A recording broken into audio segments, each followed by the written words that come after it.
Good morning. You're listening to Drinking Socially, the official Untappd podcast. Your weekly look into what's happening in the Untappd community and the world of beer. This episode is brought to you by the Untappd Beer Fest. We are coming to San Diego's Petco Park at Gallagher Square October 1st and 2nd, and bringing more than 70 amazing breweries with us, including the likes of Drecker, El Segundo, Pizza Port, Wren House, Single Cut, Dank House, and VIP access includes beers from Horace H. Ales, Tripping Animals, and Vitamin C Brewing, to name a few.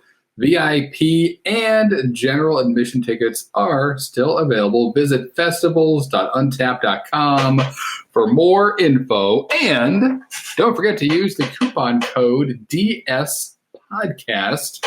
That's letter D, the letter S podcast, all caps, for $10 off VIP tickets, $5 off GA. Again, the coupon code is DS Podcast.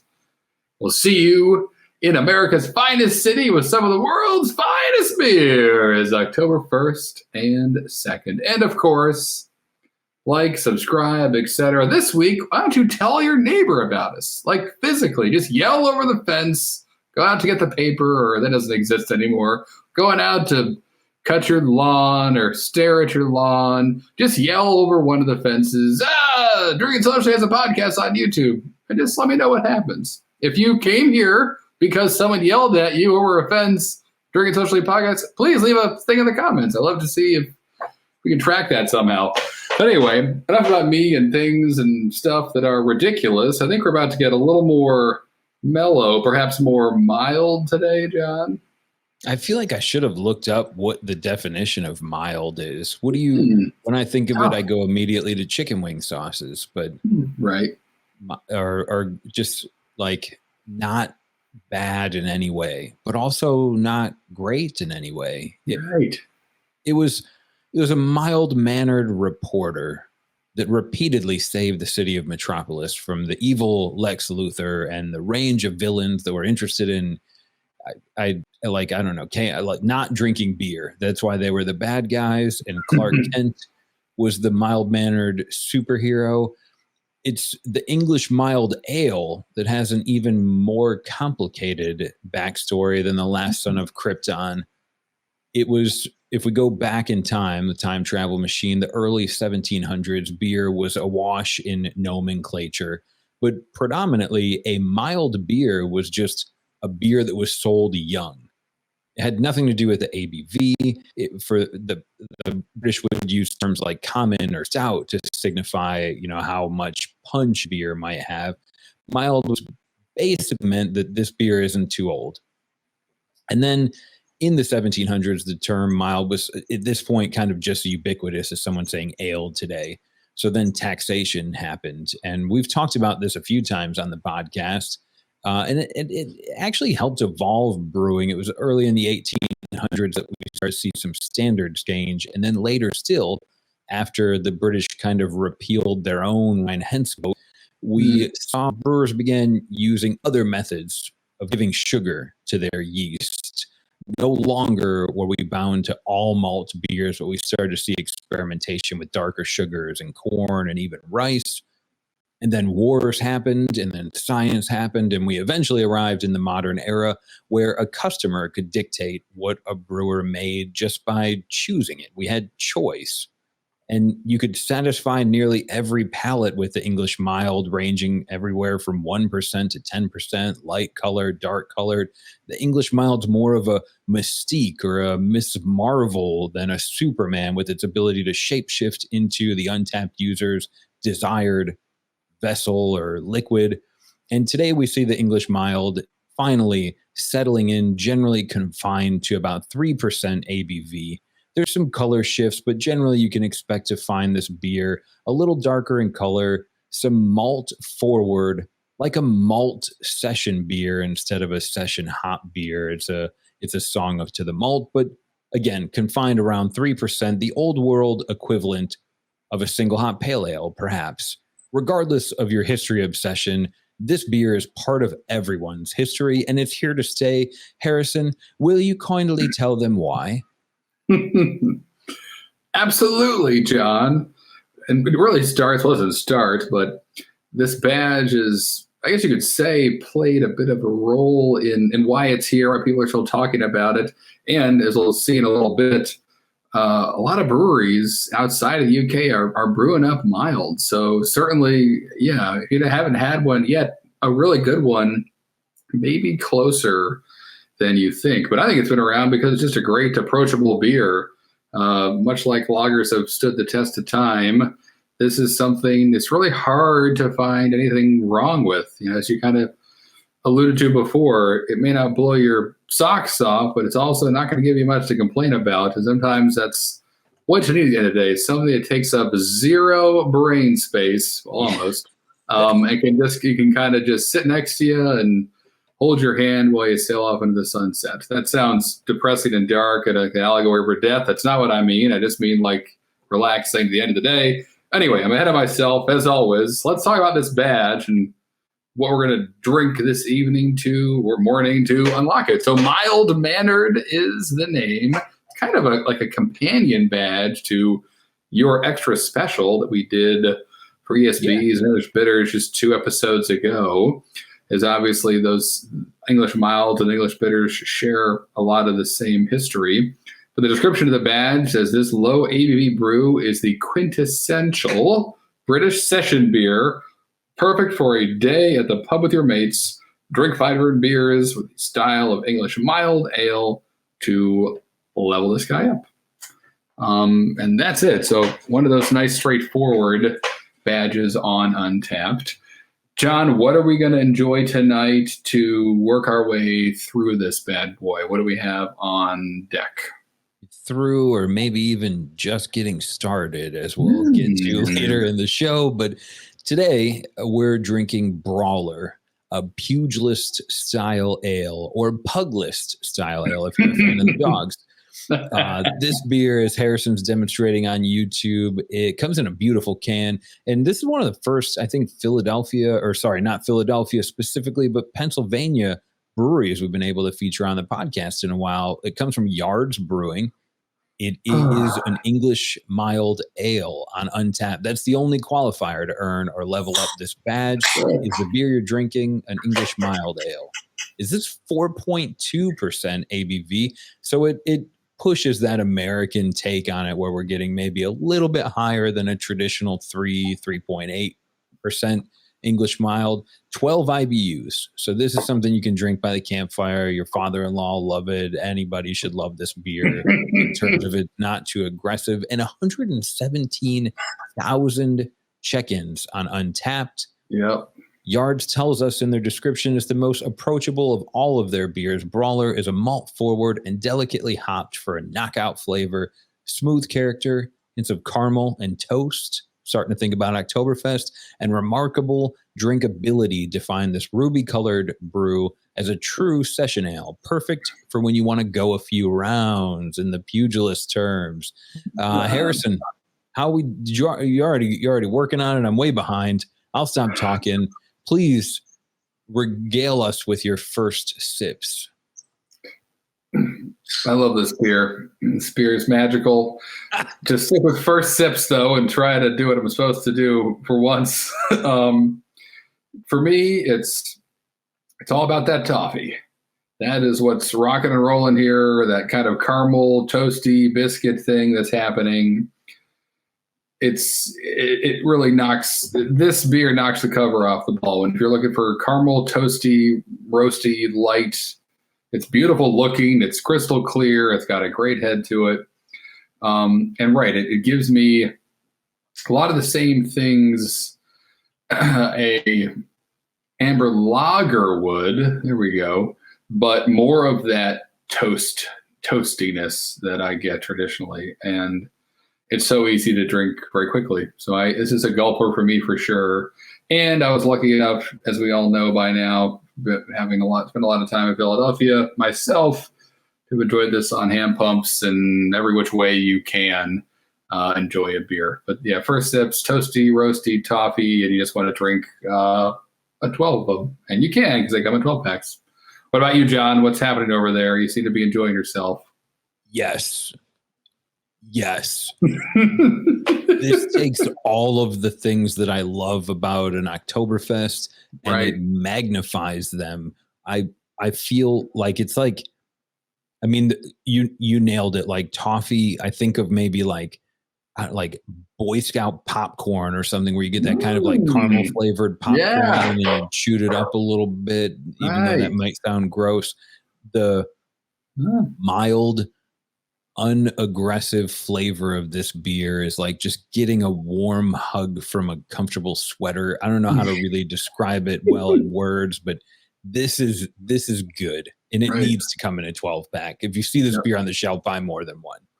Yeah. Yep. That was exactly what I did. I was lucky enough to grab some when in its distribution footprint not too long ago, and didn't go for the 6-pack. Dug right for the 12. Lucky to find one that was relatively recently canned as well. So, yeah, but it was, I mean, and then again, I knew I would have one and want to have 11 more. So thank goodness for the 12-pack. But yeah, delicious. This is, I mean, we talked about the history of the English mild, which basically changed every 5 minutes. We talked about how now it's in this world where, like, how many of you, you don't have to raise your hand because no one's watching, it's a podcast, but how many of you would be excited if Harrison was like, hey, I'm going to come over after work, I'm bringing an English mild ale? Yeah, Right. I would probably be like, all right, that's cool, Harrison. I'll go to the store and I'll buy some other beers to share as well. And the moment you cracked this open, I don't even know, even if I did go get other beers, I wouldn't want to drink them anymore. This is beautiful. Yep, I know. And I think it says a lot. It's sometimes the beer says more about the beer drinker than the beer itself when you drink it. It's, if you're at a place in your life when you can sit back and enjoy this, I think you've climbed a couple of beer mountains, a couple Mount Beermores, if you will. You've seen the sights, you've been impressed with wild and crazy beers, and now you just love beer. And you want something that you can enjoy each day that has some flavor that reminds you of that crazy stout you had once but isn't 11%. And you visit something like this that has, again, a fair amount of complex flavors going on here that maybe suggest other beers, but in this sessionable format. So it's, and then not for nothing, it's also just great to drink, to sit back and not to think about it, not have to overanalyze it, not to pull the flashlight out and take the notes, just go, perfect. These are oftentimes if I'm checking in and I say one or two things or just put an emoji in it, it's because this beer has helped shut the brain down, and that is what I need at that moment. And this is what you're getting is a thumbs up for me and a high bottle cap rating, and know that I'm in a good place. And I think that's what I do almost every time I have this beer, unless it's the first time I've had it after not having for a while, and then I probably overcompensate by dumping in a ton of thoughts into that check-in because it just excites me with how simple and mild it is. But that is, I feel like, a mark of age or wisdom, maybe just age, of being able to appreciate those simpler things for whatever, just what they are. I think wisdom's one of those free level up stats you get just for existing for a long time. Like you can, once you hit 35, you start to get a wisdom modifier that just multiplies automatically. It may not be useful wisdom, right? Like, do I want you to come hang a door up in the house I'm building? Maybe I want someone with knowledge there, but wisdom enough to bring this beer into my life, which is this is my first time drinking it, and I never would have thought that I'd have so much excitement about a mild ale. It's great. I'll stop saying that, but in yards, you mentioned that you were in their distribution footprint, that you were able to get this beer. Is English mild, Harrison, is that a beer that we might not find very often because it's hard to make, or just maybe there's not a lot of consumer demand for it? Yeah, I think that's what it is. I mean, I think it's more consumer demand that there's not a lot of it because you do have, obviously, in the States, a long history of lagers and American lagers and really, amber lagers, rather, everywhere in the world. There's a history there pretty much. And this So great, you're already making that. People are drinking that. Why introduce something to your lineup that may like cannibalize that brand because it's very, very similar. So from a, but also lacks that lager crispness that is a real selling point of amber lagers. So it's almost becomes a risk. That may be how a lot of brewers see it, but you're seeing it more and more. And if you jump into in the States, if you jump into the actual unlocks of this badge, it tells us a little bit about what's going on with the mild and where it's happening. We're seeing only 32,000 total unlocks, so not a lot at all, which again kind of speaks to how both not a lot of people brew it, but then also it's by name mild. It's not exciting. It's probably a tough sell, and I would even argue your mild that may fall into the same category that German lagers do for us, for a lot of people, where you find your mild, you drink that, and that's what you drink. So are you leveling up this badge a lot? Probably not, because you got your one or two miles to drink, and that's it. So there's a fair amount of kind of factors going into possibly why the check-ins aren't crazy high. But what I thought was most interesting about this was I expected kind of the who's who of breweries in the UK to be on this list, since that's of course where, as you just told us all, this beer originates from, and it's not. I mean, the most checked in English mild on Untappd is actually a beer with a great name, Barroom Hero from Magic Hat Brewing Company. So that's amazing. Probably a good friend of the Kung Fu Fighter and whatever. There's a Rolling Stone song joke about that. But Barroom Hero, Magic Hat Brewing Company. After that, you have Ruby Mild, which is from Gates, which is a brewery in the UK, and then you have Brawler, which we're drinking. So yeah, which is pretty cool. And then you have farther down another PA brewery, Lancaster Brewing Company, has fresh roasted peanut butter ale. So they drop some peanuts into an English mild, which is pretty cool. You see that in porters and stuff, but it's kind of being a super session porter almost. Great. I'd love to try that. I can see this going really, like this beer combined with a payday. This beer makes me want a payday. Right. I should say that'd be a delicious pairing. I agree. Yeah. Yep. Exactly right. So there's a couple of Cat's Eye from Blue Stone Brewing Company. Hold the Reins from Brink. So it's kind of all over the world. Three Floyds, Pride and Joy 3000 from Three Floyds in Indiana. Obviously known for Dark Lord and masters of darker beers and, just great pale ales and IPAs, Pride and Joy. Yeah. And this is also, I mean, that's kind of, there's a lot of cool breweries listed here, breweries that have been around for a bit, not a ton of brand new kind of hot hype breweries. I mean, I'm going to talk about one in a minute that has a great mild program, but that may speak to this. This is kind of like a brewer's beer. If you are a brewer and you love beer, again, and you've brewed a lot, consumed a lot, whatever it may be, this is one that I hear a lot of brewers talk about. And really, that's how I discovered Brawler myself, was the brewery I worked at in Philadelphia.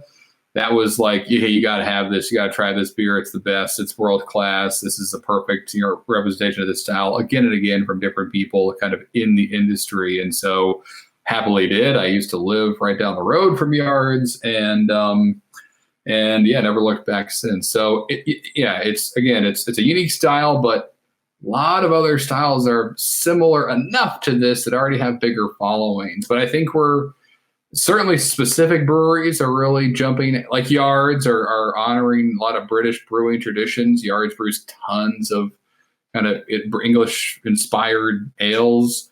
So that's great to see, but you're seeing more of that too. And other breweries kind of looking at the mild. We had one from I had one from Grimm. I've had Burial did a great one.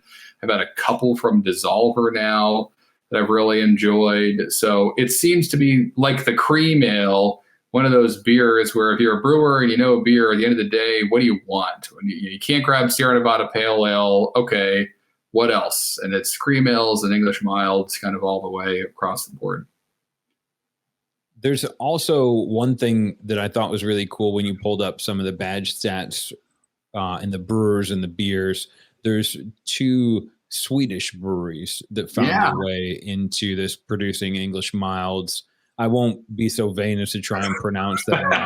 My English accent's not passable. My Swedish is unforgivable. But I thought it was really cool to see Sweden's an amazing country for innovative craft beer, I think, and I thought it was really cool to see some of their milds get on this list as well. Yep, I saw that too, and was not brave enough to try Ocean Briggerit. That's absolutely wrong, but you kind of get what I'm saying. Brewery by the ocean. Yeah, I would have to guess. And then, man, oh man, I'm going to try. So they do a beer called Pascal Eco, which I'm probably also saying horribly wrong. But and then the other one John was talking about, here we go. This is going to be painful. This is how I put my kids to sleep every night, by poorly reading to them, and they just get bored to death. Nasham's Enbergery, whatever. Oh, that was horrible. But Pumpkin and Pascal. There you go. That sounds at least cooler. We'll watch some scary movies on Netflix later and work on our Swedish. I think you just put a ghost in my mirror, John, by saying that out loud after I did. But I'll deal with that later, I guess. I'll say it 3 times in a row. Right. That's how they get you. But both beers have a couple thousand check-ins, which is pretty cool. So yeah, again, it's a style that pops up kind of all over the world. But how are we doing here, John? All right, so let's zoom in back on us. Yeah. So mild-mannered, where are we at? Are we ripping through it? Okay.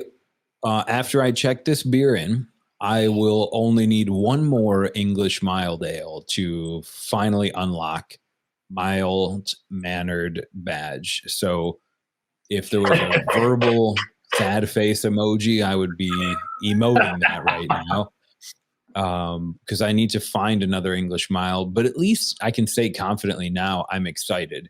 When I look at the digital board on the Untappd menu at the next bar I'm in, I'm going to be scanning for something English mild, and I'm going to be excited as hell to drink it, because I'll finally unlock this badge and I'll know it tastes like toffee popcorn. So I'm pumped, even though I think technically a failure right now. Harrison, what about you? All things start as failures, John, and then they grow to... You should be my life coach. That's what it is, right? It's not about your heart surgery looks like murder. If you stop in the middle, that's a real line.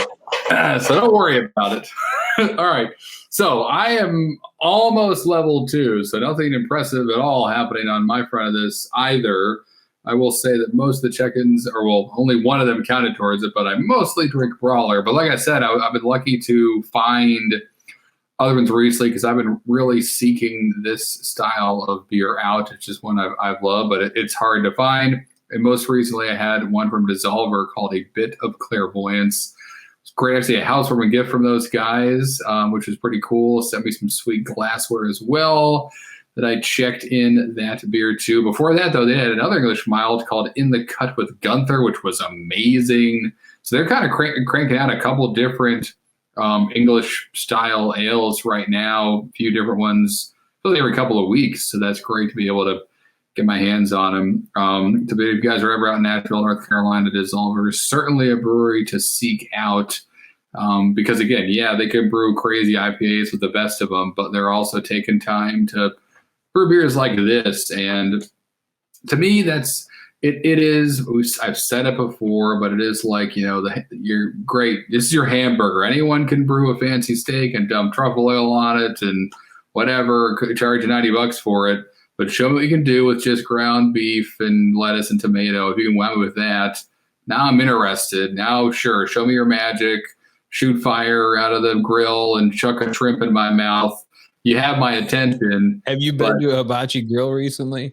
I've been dreaming about them. I wish that's the problem. I haven't been, but it's definitely. I'm finding myself more and more wowed with the simple stuff, and that it really makes me curious about what you can do with a full arsenal of hops and everything else to make an impressive double IPA. If you can lock down a lager or some, an English mild or English bitter, which Dissolver does every time.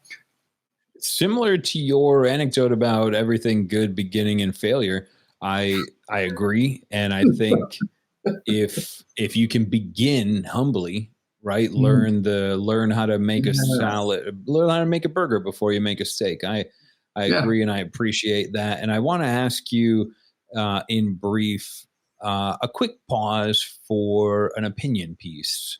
Harrison, we're talking about the style English mild. Everybody at this point has probably heard my somewhat English accent once or twice. So let's keep it really on the nose. Harrison, would you rather be the King of England or the President of the United States of America? Interesting. Obviously, lots of pros, lots of cons. I'd really just like to be the mild-mannered man in the pub drinking a beer. But if greatness was thrust upon me and I was chosen for a higher task, right, would I want to win a popularity contest or just, use my army to take whatever I wanted? Which I guess could happen after I win the popularity contest. So really, no, I mean, in truth, love democracy, think it's the bee's knees. That's pretty cool to have a bunch of people you don't know say, hey, you're my guy, as opposed to just kind of getting something and then dealing with the existential crisis of, do I deserve this? What does this even mean? Do I have to live forever now? Do I pull a sword from a stone? What's my actual daily duties? I feel like being the King of England would probably just so much history, pressure, obviously a lot of history with the president too, but nothing compared to the King of England. Been around a little bit longer. The United States has it's a lot kind of riding on that. But yeah, I mean, again, it I feel like you'd have to feel more comfortable every day knowing that 51% of the people said you're the dude, as opposed to like, I hope they don't riot and throw a bunch of rotten fruit through the window today, or that doesn't happen anymore. But yeah, right. So I'd lean definitely more towards being the president, although there are all those pictures of presidents when they start and they look healthy and happy and they're smiling. And then at the end of like 4 years, they're all gray haired and have no teeth and, bags under their eyes. And so clearly takes a toll on you physically, mentally, all that other stuff. But I mean, I feel like both jobs would. The cape just hides that better when you're the king and all the wrinkles and the stress. Point. I guess. I think you get a sword too. Right. I would definitely request a sword. Were to take either position, even if you're the president, I think you can just ask for a sword. I think they have to give you one. But a follow-up question, not would you rather, but as the acting president or king, what would be the holiday that you created? Ooh, the holiday. Well, I'll tell you what, there was a very smart kid I went to high school with who ran for class president, didn't have a speech prepared. He just went up to the stage, leaned into the microphone, and said, co-ed naked soccer. And then everyone took a pause, and then everybody cheered, and then he stepped down. I don't think he was allowed to win. Probably an interesting backstory there and what happened behind the scenes. Later on, found Facebook. Yeah. Right. Something like right. I'm sure he's a very successful business person or in jail. But maybe so that's probably not a holiday people would maybe be down for anymore. Just the international. I don't even want to run soccer tournament. Soccer, yeah. But perhaps thinking more broadly, there could be. Gosh, there's so many goofy holidays now. Perhaps maybe we'll make a holiday like. I'll make Black Friday a national holiday. The day after the Super Bowl, a national holiday. That's probably what I do. I'll give the people that. I'll say, you got it. Have tacos for breakfast and another beer, and no one's going to work today. That's how you get my vote right there. That's the next holiday that I think the world needs, or at least the United States. Yeah. And so we know Harrison would make a great president, probably end up on at least some form of currency, even if it was just barter and trade and monopoly money. But there is a place in Waynesboro, Pennsylvania that only takes real money. And that could be debit cards or probably Venmo or maybe even cryptocurrency at this point, but some form of authorized currency. If you're going to visit our verified venue that we want to highlight and shout out this week, it's the Beer Shed in Waynesboro, Pennsylvania, a place that Harrison's probably more familiar with than I am, but we wanted to choose it, one, because it doesn't have a lot of check-ins on Untappd. That's because it's a retail store, and generally speaking, you should take your beer home with you, partially for legal reasons and partially because your Xbox is there. But they do have a huge beer list online. You can find beer on tap at the store, which I take for granted sometimes around me in North Carolina, but it's really nice when you go to your local package store and you can get a growler filled up of something local, maybe even just brewed a few days ago, right on the spot. You don't have to go up and down the shelves. But this place also, so they have, you can go in there, you can grab a case of Busch Light, and you can grab Tripping Animals, going to be at the Untappd Festival. You can grab Dancing Gnome, one of the most celebrated breweries in Pennsylvania. And you can also, like I said, grab Busch Light. So this is like when I'm going to have a cookout or a campfire, this is the place that I go. I'm going to get a whole heavy case of cheap beer to share with everyone. And then I'm going to get some Tripping Animals for myself. That's how I like to run my package store trips. Harrison, what's the first thing that you do when you get into a bottle shop or a beer store? Well, after I find those camouflage Busch Light cans, I look for something local and fresh. So really, that's the kind of my move in any package store ever is always what's newest and freshest and localist. Look through that. I mean, if I'm in a different state or whatever, I look for things that I can't get when I'm at home. And I'll jump on Untappd to see that. And then really look and see if you've had it and see what you thought, or my other friends, see what they thought. Look at recent check-ins, all that stuff. But that's kind of always my flow, is start local, then start with what can't I find when I'm at my own package store, if I happen to be traveling, to a place like the Beer Shed. Tripping Animals being one. I can't, Dancing Gnome another. Can't get those in North Carolina right now. And then, jump on Untappd and kind of learn more about those beers as I overfill my cart with too many things under the guise of, well, honey, I'm in a new state. I may never see it again. Job, Untappd. That's right. And then I can't see my family on the trip home because they're all covered in beer, but that's okay. Nice, cool nap. Never hurt anybody. Speaking of things that don't hurt, or rather things that are great. That's pretty good. Let's talk about our best beers of the week, John. What did you discover most recently that made you go, whoa, what was that? Yeah, it was a big whoa. First beer I thought of came from Holmes Brewing. Nice. And I am in love with them now. Maybe one of the greatest breweries in the world, history, time, memorial, who knows, but I drank one of their beers. I think they have a series called Deep Depths. It makes me think of when we had Kyle on last week and he was talking about the movie The Abyss. But this Deep Depths, this version had prickly pear, lemongrass, raspberry, mango, and plum. So again, I told myself it was a healthy drink, but it tasted amazing. And remember when we did the Go Hard virtual festival with Untappd doing seltzer and me? Yeah.